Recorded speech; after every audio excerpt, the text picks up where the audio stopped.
Good afternoon and welcome to the Monday, February 23rd, 2009 informational meeting of the Sioux Falls City Council. I will now call this meeting to order. First up, City Council staff report. We have updates from Deborah A. Owen, City Clerk. Good afternoon, Sioux Falls City Council. Like last week, I'll defer to the memo that was sent out earlier. Most of those updates were sent to you then, and I'll just move this meeting right along. Thank you. Thank you, Deborah. Any questions of Deborah? I don't think so. Anybody here from the mayor's office? Evidently not. Okay, then that brings us to the audit committee. Do we have a report from the audit committee? No report. Thank you, Pat. Fiscal committee? No report. No report. Thank you, Gerald. Land use committee? Just to note that we'll be meeting right after this meeting to discuss revised procedures, notifying the public of a change of zoning. So join us. Hot topic, folks, so yeah, we'll be there. Public Services Committee. No report. Thank you, Kenny. Well, that brings us to the big number 8. Councilor Knutson. Regarding Public Services Committee, I just wanted to say that next week on Monday, I will be making a motion to defer our Board of Ethics proposal, and I realize that we have been working on it for a long time and have had a couple of good conversations, I think, with a couple members or several members or most of the members of the Board of Ethics, but the reason I will be making that motion is just because of an unfortunate death in one of the members' families, and I would just like to give that person a chance to weigh in on our proposal. So I'm going to be making that motion next Monday to defer this proposal till March 16th, and Councilor Costello has agreed to second that for your information. Very good. Thank you, Dee. Any questions on that? Very good. Okay, number 8 is City Council open discussions. Do we have any items for the greater good? We can't quite believe that. Well, that's okay. Number 9, we have presentations today. We have 2 presentations today, and the first one is going to be the Convention Center Management Audit or Agreement Audit Report by Rich Oaksel. That is our lead internal auditor. Rich. Thank you, City Council.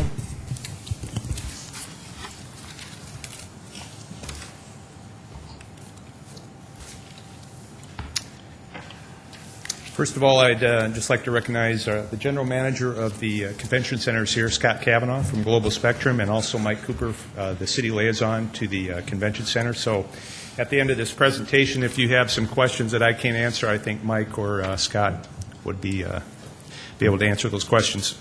First of all, I'd like to thank Scott and his staff for their both their courtesy and their attitude during this audit. It was excellent. We had no problems whatsoever in doing this audit, and they were quite agreeable to most of our recommendations. First of all, this audit was conducted in August and September of last year. That we did it at that point because the contract had been in place for about a year. It was entered into in July of 2007. And we kind of wanted to let it go through a cycle of 1 year before we did the audit. And just to explain what the purpose of this audit was, it's basically a contract compliance audit where you just read the contract, and then you go through the various highlights of what they're supposed to be doing, and then you look at what they're actually doing and seeing where the discrepancies are. So it's pretty straightforward. And we are going to do a follow-up audit later this year, probably end of summer, just to see if the recommendations and that were agreed to were actually completed. So that's on our 2009 annual audit plan to do that follow-up. I'm not going to go through every single audit objective unless you'd like me to. It gets a little tedious. A lot of it's accounting issues, accounting treatment. However, some of the minor issues were just correcting some of the insurance coverage on some of the insurance policies. There were several recommendations about completing the marketing plan, an operating manual, things like that were, according to the contract, they were supposed to be completed. And also, one of the recommendations was getting a CPA firm hired to do the financial statement audit. That was part of the contract, so that was in there. But probably the main thing was this incentive fee benchmark that determines the bonus that Global Spectrum will receive each year if they meet that benchmark. So that was the recommendation to establish that for them. And that's the city's responsibility to come up with that benchmark. Well, what's the target that they're supposed to hit if they're going to get their bonus or their incentive fee? And the other thing was it's going to be necessary to amend the contract to reflect what's actually being done. And I think that will resolve a lot of our recommendations. When we do the compliance audit, we look at, well, what does the agreement say? What are they actually doing? And when there's a disconnect, you either do what the original agreement says or you just amend the agreement to reflect the actual practice. So if you'd like, I can answer any questions you might have about the recommendations. I think there were about 13 of them, I believe, and if my memory shows is correct here. And for the most part, the city and Global agreed to most of them. Number 6 was a disagreement. Number 7, however, there's going to be an amendment or an addendum to the contract to take care of those issues. At this time, I'll entertain any questions you might have, and also Mike Cooper or Scott Kavanaugh will be happy to answer questions also. So. Questions, councilors?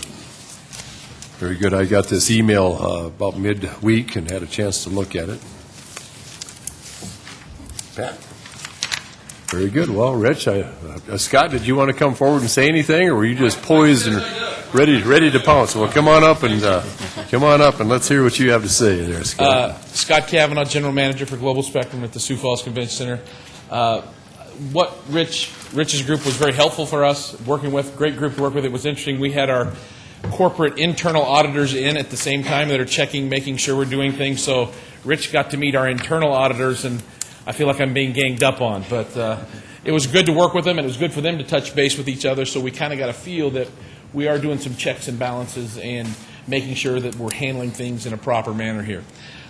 We came up with, we've negotiated with the city, with Mike Cooper's office, a benchmark of $2.85 million in gross sales revenues. To our best estimation, based on the information we've been able to gather and kind of decipher from what was happening before, the number was approximately $2.3 million in sales, roughly. Now there's some guesstimation in that number because when the Sheridan was managing before, there was some, you get the building and it was kind of all together. So we tried to separate the best we could. So we feel that we've set a benchmark at least doing $500,000 a year better than what was being done before. So if we were to make that benchmark, then we would receive an incentive payment. And that's basically what we were working on with Rich and with Mike and negotiating with their offices. So that's kind of where we're at on the incentive benchmark and where that comes from. So, amendment. The amendment is what we will put together to actually put that in the contract, because in the contract it actually mentions that we will mutually agree upon this benchmark number. Well, there's no number in there, so we've come to that, so we're working on that amendment. There's also a couple of other items in there that aren't really well defined that we're going to work on that amendment as well. So, for the most part, I think it's been a great relationship, and watching the relationship grow and the whole organization. So, Councilor Knudsen. Mr. Kavanaugh, so that benchmark number, will that number be a static number, or will that have an escalator clause in it? That's a good question. There's a couple things in there. Without getting too complicated here, there's two benchmarks. We have a deferred management benchmark that's 2.85, that if we meet that, we get a deferred management fee. Okay, and then if we exceed that by certain amounts, then we can receive our incentive benchmark. The deferred management benchmark will remain constant based on IRS regulations, is how it's been explained to me, but we are going to increase the incentive benchmark. The proposal from the city was to increase it with the cost of living, and we've come back with a counteroffer of increasing that by about 2.5% each year. So it kind of ties into that. One thing you have to be very careful of, if you increase your, at some point you only have so much space. You can't increase your sales every year. And what we've seen in some of our other facilities is if you increase that benchmark every year, it penalizes the company for doing good. You know, if they keep increasing, you can only get, at some point you're going to level off on your sales, and if the benchmark keeps increasing, we've kind of limited what we can do as far as earning. So, but yes, that has been taken into consideration on the one portion.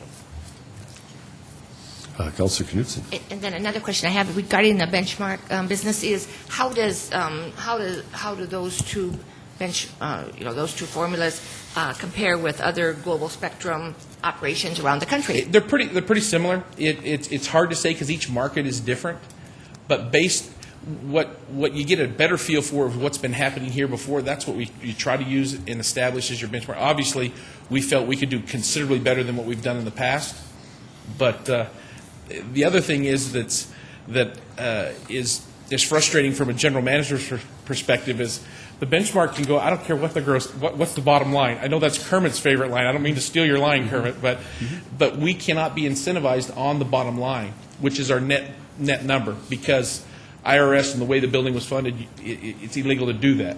So as that number flattens out, I like to manage that bottom line. And my goal, and what I came here a year and a half ago, was that we want to decrease the bottom line and the subsidy that the center's getting. And so the sales will level out, but then we'll also get a little better grip on our expenses, and that's the goal. That's where we win. Councilor Staggers. Yes, Scott, if you do meet the $2.85 million, how much money will you get then? Right now, what we've done is, if we meet the $2.85 million, we get an extra, in our deferred management fee, we get an extra $3,000 a month. And then this year, that's the benchmark, that's the incentive benchmark, that's an additional $36,000. So it's 72 total. Next year, we'll have to hit the 2.85 to get 36, which is deferred. Again, I don't want to get too confusing here. To get the deferred management fee of 36,000, we hit the 2.85. But then to get the additional 36, we've got to hit 2.85 million plus 2.5%. Okay. There's two. It's kind of confusing the way it's written. Overall, we can only make 180,000 a year, which comes to a total of, it can't exceed. Our incentive can't exceed more than 20% of the overall payment, again, legally based on IRS statutes and regulations. Councilor Benega. Scott, how do you handle, or Rich, what percentage of your business that you book this year actually doesn't happen in 2009, goes into 2010, and how's that handled from a compensation standpoint? I'm not sure if I follow you, Joe. If you're booking things right now that aren't Right. going to happen until 2010 or beyond. We don't actualize that revenue until it happens. Okay, Until that we was get my that money. question. We contract. Like when we started out this year, on January 1st, we had $1.8 million on the books for this year. Last year at the same time, we had $1.2 million on the books for 2008. So we're ahead of the game. Some of that is stuff that we just booked earlier, but a good portion of that is new business. Okay. But then we have to deal with cancellations and some of the other things we're dealing with. So it's kind of a growing, living thing, but you're exactly right. We can't just book for 09. We're booking 10, 11, 12, but that stuff does not go into that 2.85. We're talking about stuff for 09. So the bottom line is there's no accrual or compensation for you in future Stuff we booked years? out in the fan. No. Okay. Just that year itself. It just makes us that much further ahead when we get to that year. Okay, thank you. Any other questions for Scott or Rich? Very good. Any other comments from you, Rich? I guess I do. Councilor Anderson. Scott, what's the association between Global Spectrum and Ovation Food Services? We're sister companies. We both are under the same parent company of Comcast Spectacor. That's our parent company. As far as here, they are the food service company that we've hired. They work for us here in this facility.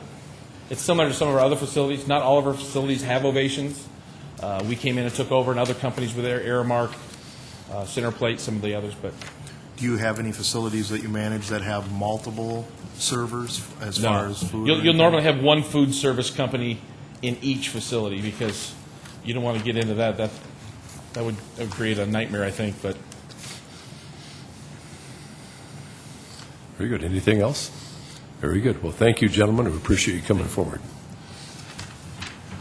Next up, we have the Pettigrew Heights Neighborhood Update with Mike Cooper, the Director of Planning and Building Services, with Erica Beck, Senior Planner. Good afternoon. We're going to quickly go through an update for you today and this is something that we've been waiting for, just like you have, for a number of weeks. But we finally received enough of our information on potential grant funds that we're prepared to give you our latest update today as far as the Pettigrew Heights redevelopment project. To start out with, just a kind of a quick recap with our neighborhood conservation program. In our 2015 comprehensive plan, we've identified a number of neighborhood areas adjacent to the downtown with the Whittier, the All Saints, and then the Pettigrew Heights that we're going to be focusing on today. The Pettigrew Heights is about 60 blocks adjacent to the west side of downtown, and I think you're pretty familiar with the boundaries. We have within the neighborhood approximately 1,400 residential living units, and just under 1,000 of those are rental, with the balance single family. Based on the 2000 census, which is getting very dated right now, there'll be a new census taken next year. There's just under 4,000 people living in the neighborhood. We have a high concentration of low and moderate income persons. About 1/3 are minority, and the school district has one of the highest mobility rates within this area. There's about 300 school-age kids within the Pettigrew Heights neighborhood. So today, what we primarily want to do is give you an update on a number of activities that are going on within the neighborhood, and then more specifically talk to you about the RFP process that we undertook in 2007. So I'm going to switch places with Erica. Erica Beck, City Planning Office. I have 7 different projects that I'm going to update you on today, so I'll try to move through them fairly quickly here. But the first project specifically is for our Housing Resource Center. And we talked a little bit about this last year when we had come to update City Council in regards to this project. But essentially, we made an application to the City Foundation in the amount of $40,000. That was awarded, and essentially this program is going to be a pilot program within the Pettigrew Heights neighborhood. It'll be staffed by volunteers. We're going to be partnering with a number of different nonprofit organizations in order to staff the facility and ensure that the proper information will be available.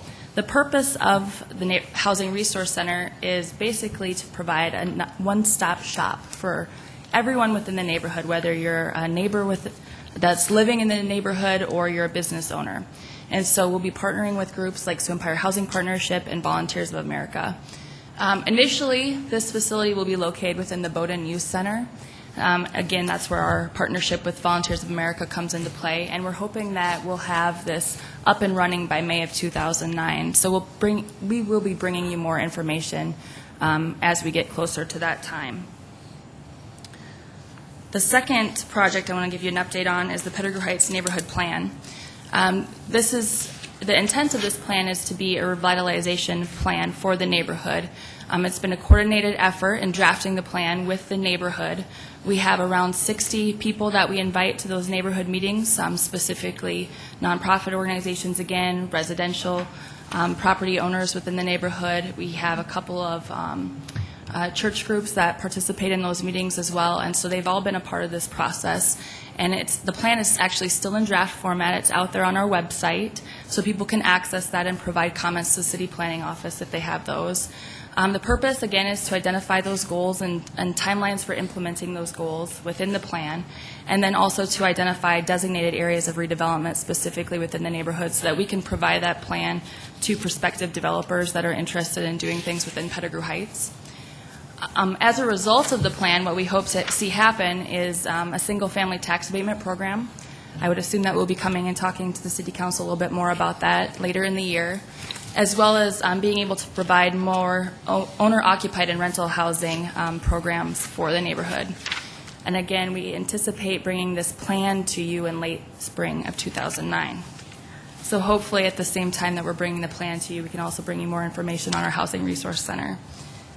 The third program is a funding program that was recently made available by the State Housing and Development Authority through their acquisition of HUD funds. And this is called the Neighborhood Stabilization Program. And some of you may have heard some discussion about this already, but essentially the South Dakota Housing and Development Authority received $19.6 million from HUD. to put this program out. 3.92 of that $16.96 million was specifically allocated for Sioux Falls. First rounds of applications are due this Friday, February 27th.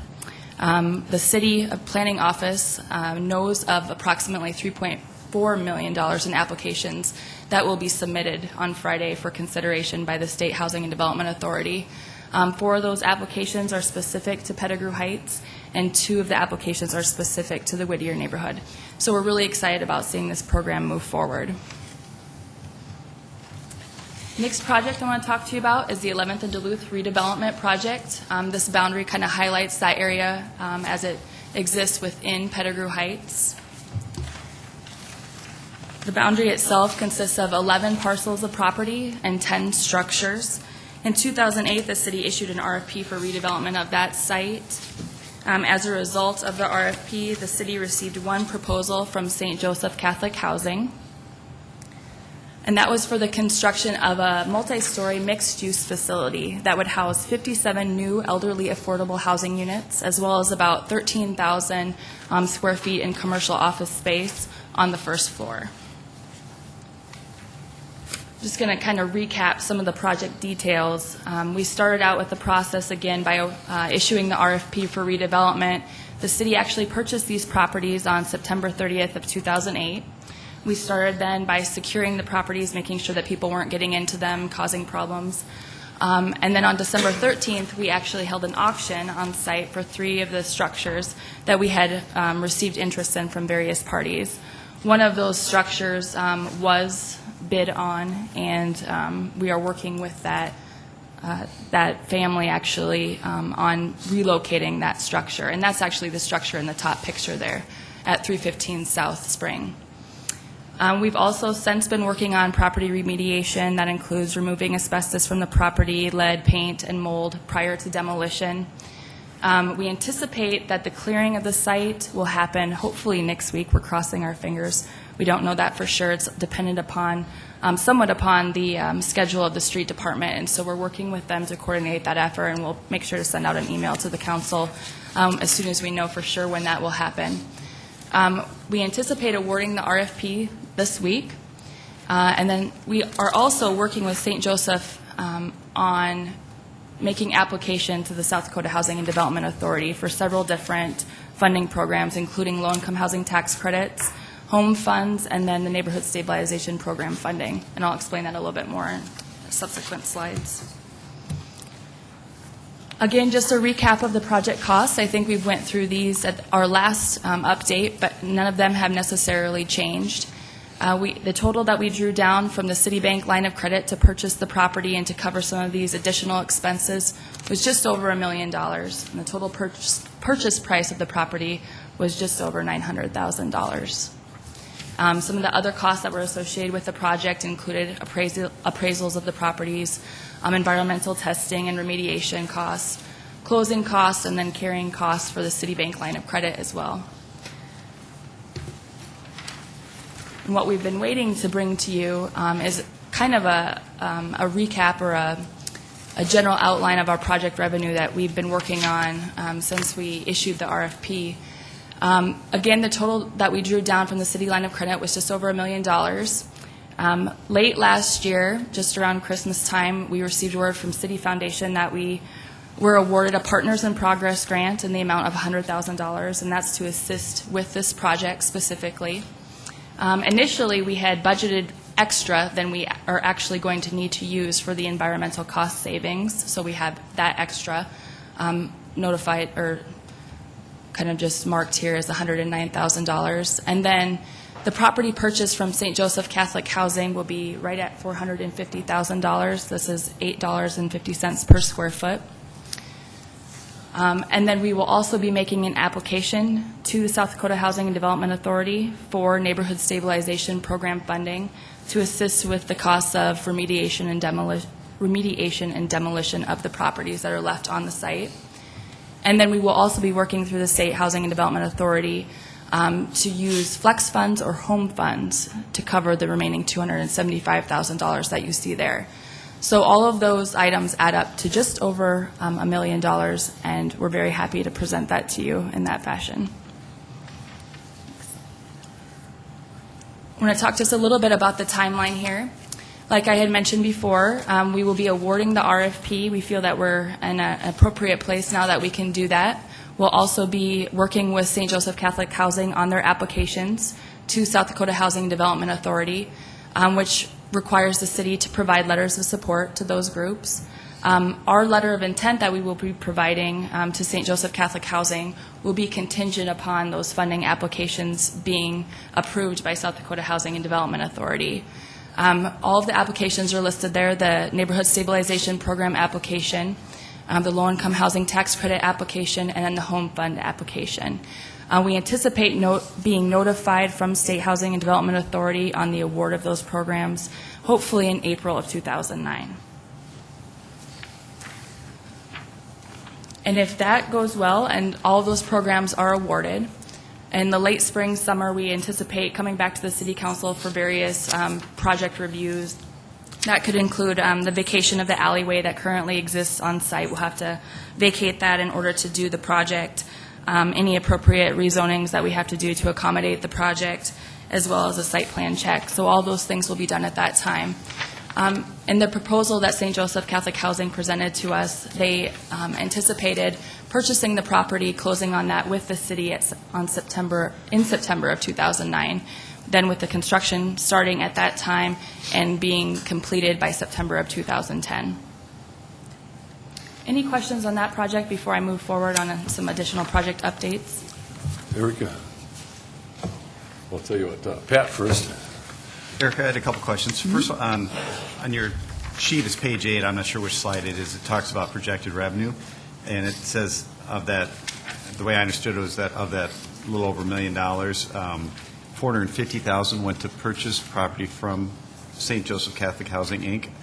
I thought we bought that directly from the landowners. This is actually the purchase amount that they're paying us for. Okay. $450,000. That's the amount that they will be paying the city for the property. Okay.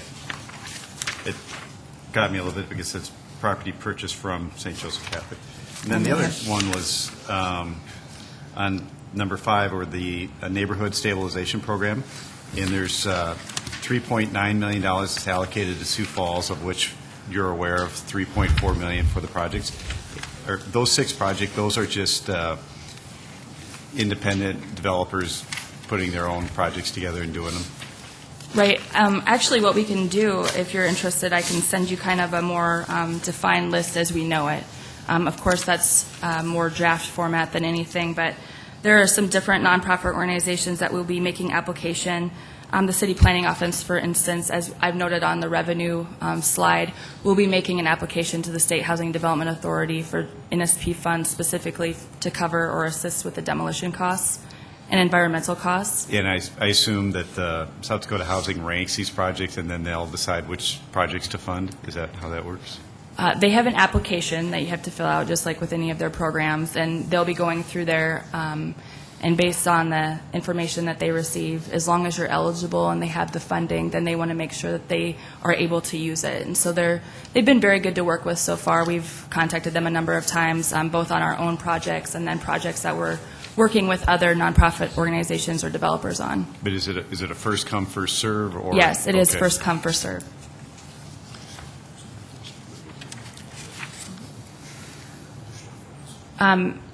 Mike just pointed out that I should remind everyone that February 27th is the first round that applications are due to the state, but there will be some subsequent deadline dates, just depending upon the number of applications that they receive.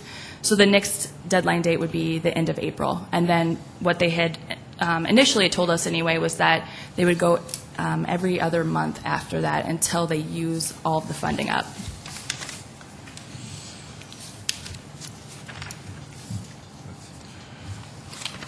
Councilor Brown. Eric, on the Housing Resource Center, can you clarify the benefits that that's going to provide? What kind of programs people can get through that? Right. Ever since we started meeting with the neighborhood, back when we started the code enforcement efforts in 2006 with the neighborhood and subsequently started meeting with neighborhood residents and business owners alike, one of the main concerns that we heard was that they don't have one central location within their neighborhood that they can go to and find out information specifically about housing needs or tenant-landlord relations, or they might not necessarily have a telephone at their place of residence. So this would be a place where they can go, they can find that information, they can find kind of a helpful person there to assist them with that process. Maybe they don't necessarily know who to call in regards to a bank loan. We have some of those contacts that were made available through the Technical Finance Committee within Pettigrew Heights, and so we will have all their contact information at this Housing Resource Center, and they can actually make those types of phone calls at the Housing Resource Center. We'll have a computer there. It'll have internet access. They will be able to find information that they're looking for. It could potentially evolve into something more than just a housing resource center, but initially that's what we're hoping that it serves as for the neighborhood. Councilor Benega? Erica, on page 8, you talk about in the project revenue, either flex funds or home funds. I'm familiar with home funds, but I'm not with flex funds. Can you tell me what those are? Yep. At the last update that we had provided in October, I believe, we had just been notified by the State Housing Development Authority Board that they had approved a $500,000 flex fund award for the City of Sioux Falls. And so we're working with them on that program. It's not necessarily a program that they advertise for, but they have used it in Sioux Falls before to assist with these types of revitalization efforts. Is there a local match required for that? Actually, it's either in the form of a loan. So, for instance, the flex fund that they approved the City of Sioux Falls for was initially in the form of a 20-year no-interest loan. And so we're continuing to work with them on officially taking on those funds. Councilor Staggers? Gerald, were you done? Yes, thank Okay, you. Councilor Staggers, please. Yes, Erica, as far as money we know we're going to get for sure, we're getting $100,000 from City Foundation. Do we have that in the bank yet? Or? Yes, we do. Okay. And then the environmental cost savings, $109,000. So we can deduct that from the million. Correct. We've taken out, okay.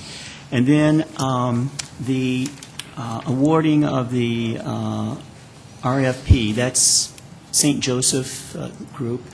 And that's going to be $450,000 this Friday. Okay. I need to note, not Okay. this Friday. Oh, not this okay. Friday. They won't be actually paying for the property until we close on the property. In September, Correct. you said, yes. So those are monies that we are definitely going to be Correct. getting or already have received. So that means we have about $400,000 more, which we're going to try to make up with these other funding sources. Right. And Yes. technically, we already have the flex funds. We were already That's a awarded. loan, though, isn't it? It is. It's a long-term, no-interest loan. So that's something we have to pay. So it's, and how much is the flex funds again? We were initially awarded $500,000.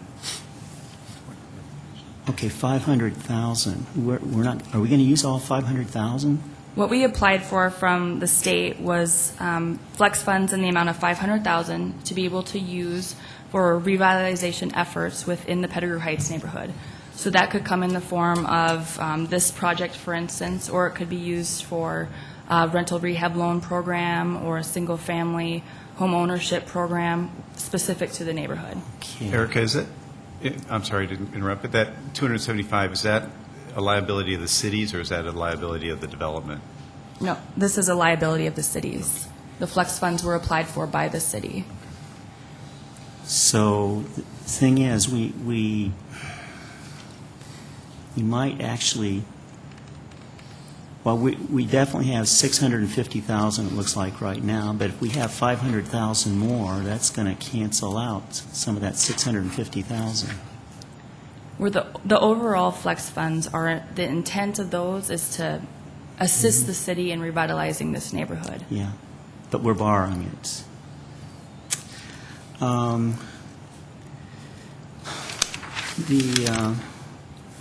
The one structure that was sold, how much did we get out for that?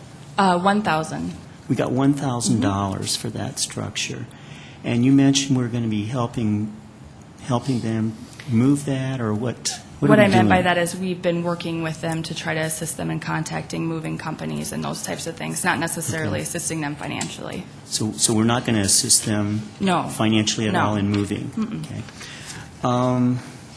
What happened to the people that lived in those homes? Do we have any idea? No, we have not made follow-up with them. Okay. And then also another question I have is an email that I sent to Mike last Friday, and you responded to. Correct. And that's in regard, I had one constituent that wanted to know about going into some of these homes that are going to be demolished and maybe getting a floor or something like that. And I think in your reply you mentioned something about liability or something, or Correct. can you? Yep. We've actually had a number of people contact us because they want to go into the properties and salvage them for whatever reason. Maybe they're looking for some flooring, or they're looking for windows or hardware of some kind. At the time, the city did not feel that it was safe to allow just the general public into those homes. One, for the condition that they were in, and now, because of remediation that's already taken place, there's still some particles left in the air, and we don't necessarily feel that it's a place where people need to go for any reason. And so our risk management department has determined that due to liability issues, we're not going to allow that to happen. Also, one thing that I had pointed out in my email was that we are working hard on trying to come up with a solution to this. So we're meeting internally to try to discuss this, City Attorney's Office, risk management, and planning. I've served as the liaison to the Board of Historic Preservation for a couple of years, and so I understand that there are a lot of people out there looking at trying to salvage some of these properties, and we're going to do whatever we can to make sure that in the future they might have that right. You mentioned in the future. Are you saying it's unlikely they will not be able to do it this time? No. Actually, the properties have already gone through the remediation process. So, Geotech, for instance, has gone in, they've knocked holes in the walls, taken out some asbestos. Because of the particles still in the air, we don't feel that it's okay to let people go into those. So we're going to have these torn down in a week or so? We're hoping, yes. So will we have a decision before they're torn down about letting people go in there and take what they want? No, the decision is they're not going in to take what they want. So that's definitely been made. Right. Future properties. Okay, future. Properties, we're working on the ability to go in and actually salvage materials from them. Because was there any discussion with the city attorney about having people sign releases and things like that? No, we did not have that specific discussion with the city attorney's office. We spoke with risk management and also our real estate department. Because if we could get releases signed by people who want to go in there and just take this stuff instead of dragging it out to the landfill, and they can use it productively, I think that would be a real positive thing. I agree. It would be a very positive thing. So is there any way we could maybe talk to the city attorney's office about getting releases or something for these people that might want to do it? I can certainly bring that up with them. Thank you. Councilor Jameson. Erica and Mike, I just wanted to say that I think, just from what I've seen so far, this is a great story. Even if we have to spend $275,000 plus the $260.19 that it didn't quite work out to. For me, in my perspective, this is a great story. You guys have done a great job, I think, and what you're doing down there is just going to be great. So I don't know if anybody said it. Let me say it. Keep it up, and you're doing a great job. Councilor Knudsen. Actually, I was just going to say exactly what Councilor Jameson just said, is thank you for the update today, and thank you and Director Cooper and all the other staff who have worked for months and months and months on this neighborhood revitalization project. In the time that I've been on the City Council, I think this entire project from day one is clearly, in my estimation, one of the highlights of what this city has accomplished, and congratulations to all of you. Erica, I've got a couple of questions here, I guess. I was looking at the project revenue thing, and the total drawdown from the city line of credit, $1,034,000. Am I correct in assuming the city, the day we got the city grant, and I was there, we're applying that, we're minusing that, or applying that back into that account, is that correct? That's correct. Okay, then the environmental cost savings, I'm unfamiliar with what that is. What is that? Yep, initially, we budgeted basically more than we needed for environmental testing, demolition, all those things. So that's what that is. Okay, so that came from the drawdown, which we can Correct. reapply back into there. Okay, then the property purchase, that cost of the property, we're going to recoup that and put that against the line of credit as well. Correct. The NSP funding, that'd be another $100,000 we'd apply towards there. Okay. And then the flex funds, home funds, Kermit asked about it. We're going to repay that at a low price to the state. Is that correct, if we need those funds? Right. Is that correct? Okay. All right, very good. Thank you. Are there any other questions of Erica? We're not quite done with the presentation yet, so I hate to jump ahead, but I just have three Can I more. ask one more quick question? I just saw, while we had you interrupted by Kermit. Okay. The NSP funding, that is actual money that's being given to us? It's not a loan or anything like that? That's correct. Okay. I should have made that, the Neighborhood Stabilization Program they are grant funds. So all of those projects that we talked about, 4 within Pettigrew Heights specifically, 2 within Whittier, those are in the form of grant funds. And home funds are also... State. Correct. I don't know the details too much on those yet. I haven't been able to talk to the State Housing Development Authority in detail in regards to the home funds. So that's something that we're still working on with them. Okay, so I guess the main concern I have, the home funds, are they a loan or not? Yes. Okay, so flex funds and home funds are both loans. Flex funds can be loans or grants. We receive them in the form of a loan. Okay. And the home funds, I can't give you too much detail on yet because I'm not too familiar with that program. Okay. So for sure, we have 100,000 more coming in that's just going to be Correct. given to us. Okay. Councilor Costello? Erica, I'm sorry to belabor the point, but just for clarification, so really after you take the line of credit and the foundation money and the savings and the money from the sale and the NSP funding, 100,000, really the only thing that's left is the flex funds. Correct. So really the city doesn't have any hard cash out, but we're on the hook for the 275. Correct. So this whole project appears to be Right. getting done for Absolutely. for the city obligation of 275. Right. Then, Erica, is it also true that the possibility of getting $819 million more to this region for NSP funds exists in the future? Yes, but not in the same form that it happened recently with the 19.6 million. Very good. Please continue. All right, a couple more projects that I want to update you on real quick. We did make an application in the City Planning Office to the City Foundation again this year for a Neighborhood Services intern. And that intern, if we receive that award, will again be focusing on the Pettigrew Heights neighborhood and potentially some initial work within the All Saints neighborhood. So we're excited about that opportunity. Also, some of the planning staff, specifically Russ Sorensen, has been very instrumental in leading an urban agriculture / farmers market opportunity within the neighborhood, so we're very excited about that. We have a farmers market grant that's available through the State Department of Ag, and that's due on March 15th. And so the planning office will be working on an application for that as well. Russ has been working with both Sioux Falls Seminary and Sioux Falls School District on this project, and so hopefully we'll be able to provide you with an update on that very soon. The last project is kind of taking place as a result of the neighborhood plan, the needs assessment survey that was completed in 2008, as well as the neighborhood design charrette that was completed in 2008. Through all of those projects and programs, we've identified through the neighborhood that one of their goals and main priorities is to have some neighborhood open space within the Pettigrew Heights neighborhood.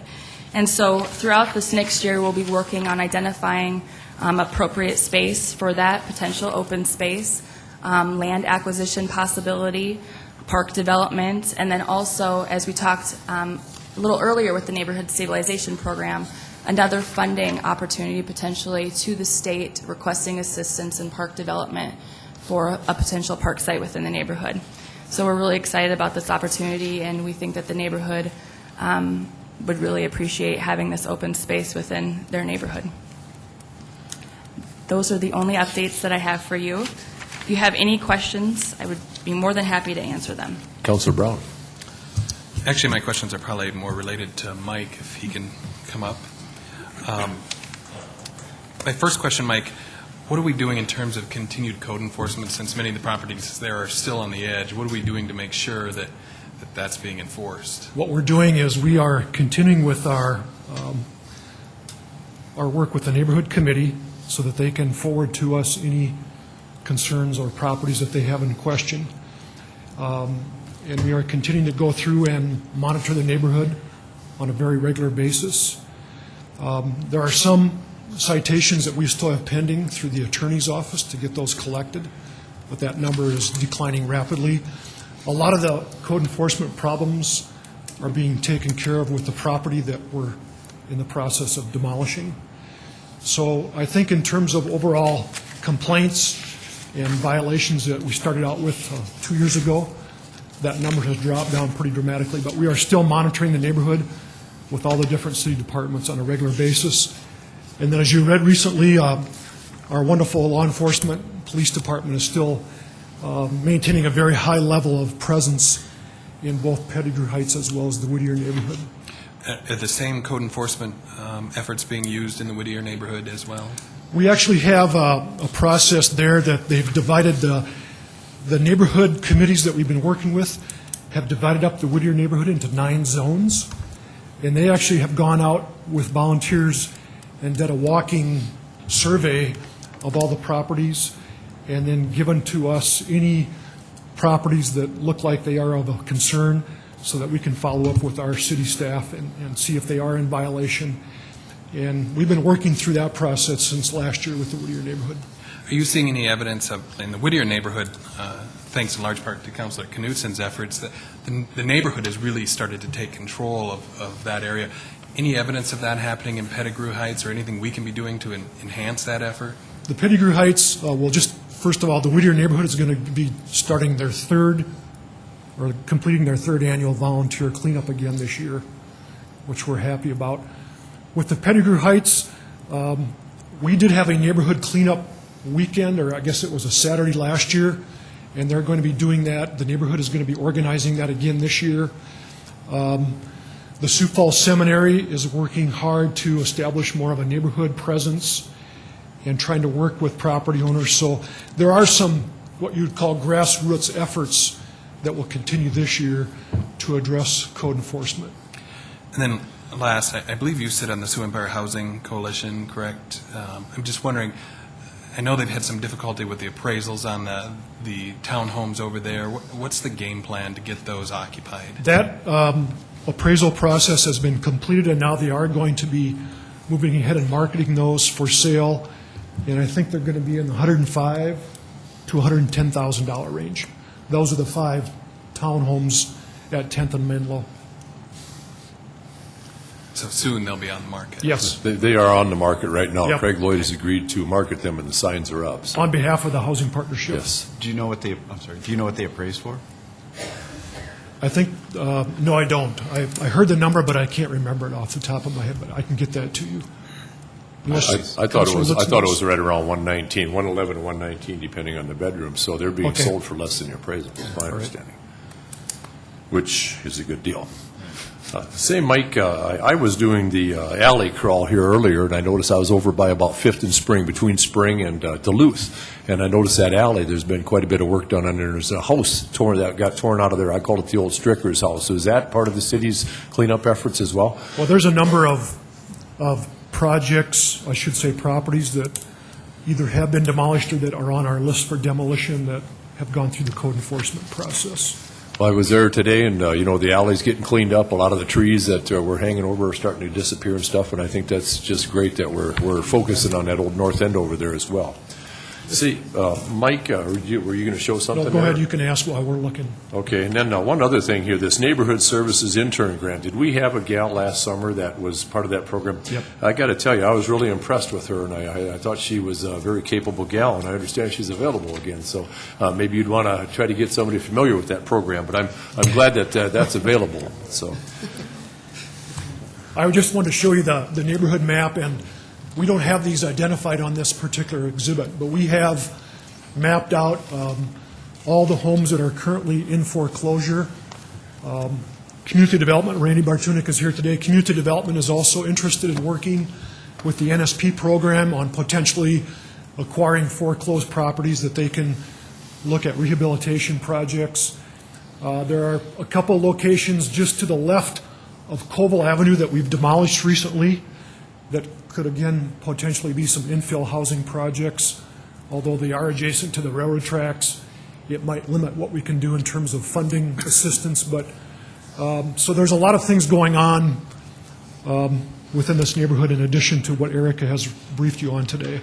I was really glad to see those houses getting torn out. And what occurred to me, and it always has, because I checked out the railroad situation too, the proximity of the railroad and the noise abatement that, any federal monies would require you to have if you did a housing project there. But I thought about a green space in there. We're going to have to do something with it anyway. Does the city own that land right now? No, it's still privately owned. Okay. I noticed the alley was closed back there too. So did the homeowner to the west get all of that alley, or is that split up between the two properties as well? I think it's split, but I'm not 100% sure on that. Very good. Councilor Brown. Mike, is there a significant amount of foreclosed properties in Pettigrew? Do you remember the number? 14? Okay. And it hasn't really increased that much from when we started looking at that a year ago. So this happened before the market went south. Those were, Yeah. okay. But we are obviously interested in making sure that we can, especially those, we've actually even gone out and monitored which of those foreclosed properties have shut off the water utility service, because then that's a sign that you really need to keep an eye on it so that it doesn't become a nuisance to the neighborhood.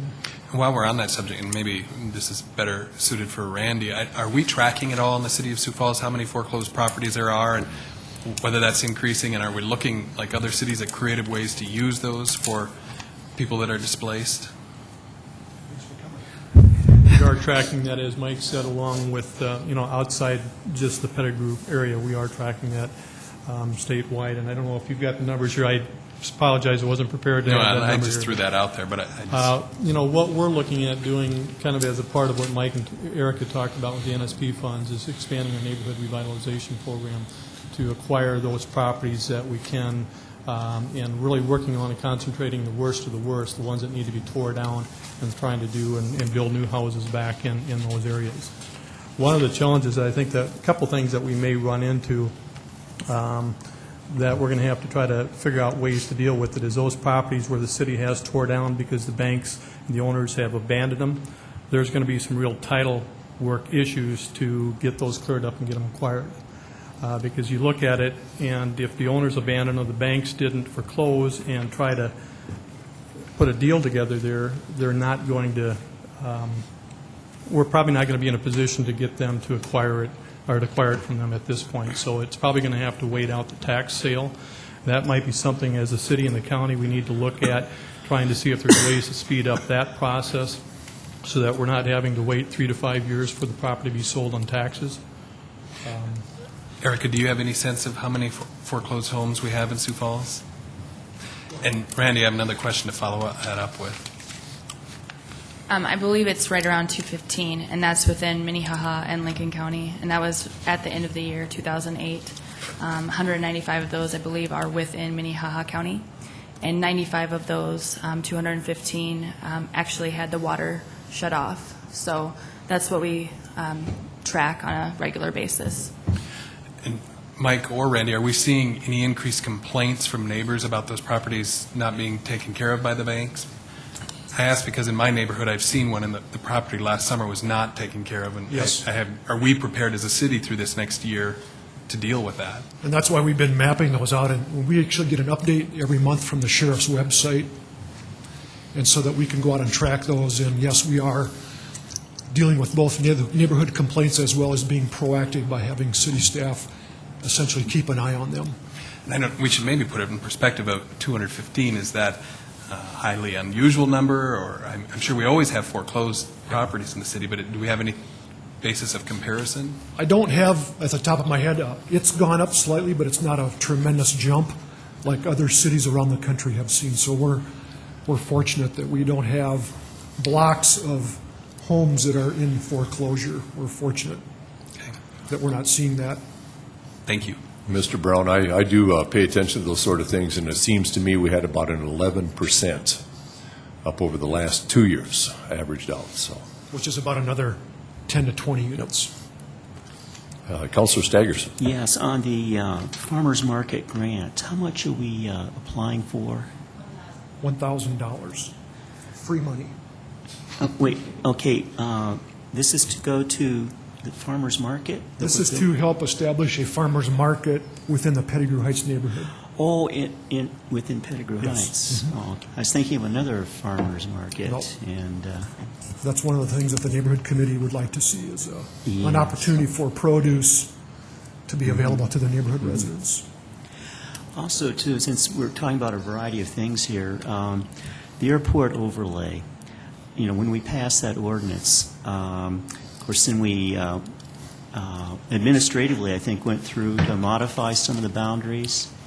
But is planning going to come back and have the city council formalize that in an And ordinance? the city attorney is reviewing the ordinance right now, so it should be fairly quickly that we'll bring that to you with an amendment. Yep. Okay. Councilor Jameson. Mike, this might be a little quick, but have you identified another project area that you guys are going to go after and kind of revitalize? I mean, I know you're just in the Yes. midst of getting this one done, but you're doing such a great job. Let's get you going on another spot. We've identified some potential other locations within Pettigrew Heights, and obviously, we're still looking at Whittier with that neighborhood, and then what we call the All Saints neighborhood, which would be south of 14th Street going east, is another area that we're going to be looking at for potential redevelopment opportunities.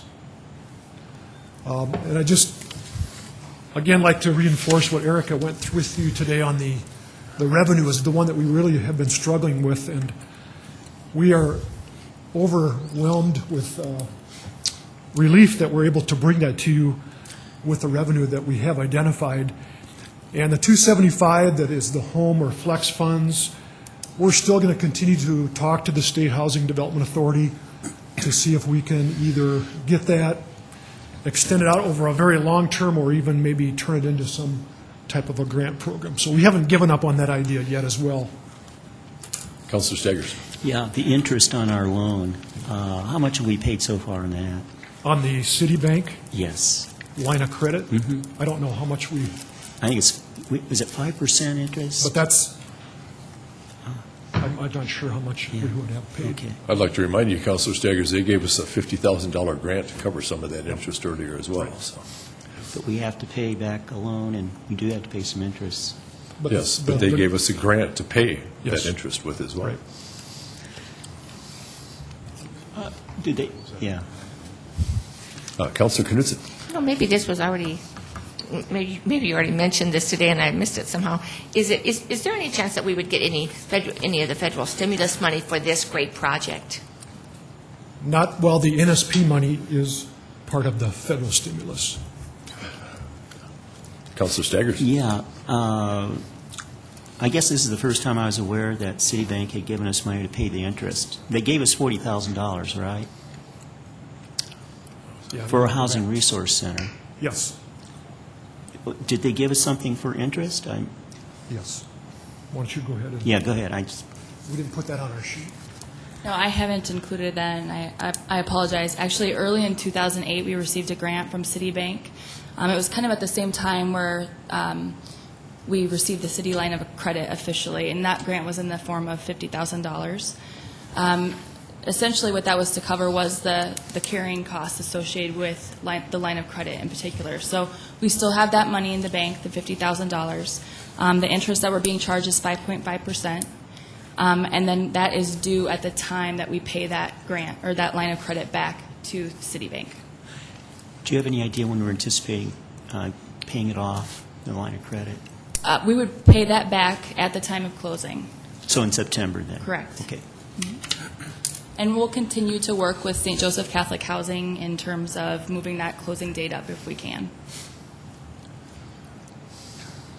We'll make a revision to the sheet to reflect that 50,000 and then the interest that we would pay through September. So we will be coming back to you, obviously, with additional updates as well as requests for action by the council, and But this is exciting news today, and we're pleased to be able to finally present it to you. Thank you. Any other questions of Mike and Erica? I'd like to thank you, too, for coming up here and fielding our questions, and I, too, feel like you've done an excellent job there. I've been watching this thing unfold. It's an amazingly complex process as well, so thank you for your efforts. That looks like the end of our presentations, then. We do have, Pat, did you want to bring up about the Executive session. No, I think we'll probably try to do the executive session for the outstanding personnel issue next time we have an informational meeting next Monday. Is that, or after the informational? It's somewhat of a full calendar, 3 items that day, all about 20 minutes each. So we may do it then or the week after. Pat. Are we going to cancel the fiscal, or what do you? I'll let you know tomorrow. It would be helpful if you did. I take cash. We'll apply for a grant, Gerald. Very good. Well, is there anything else for the good of the order? Seeing none, then we will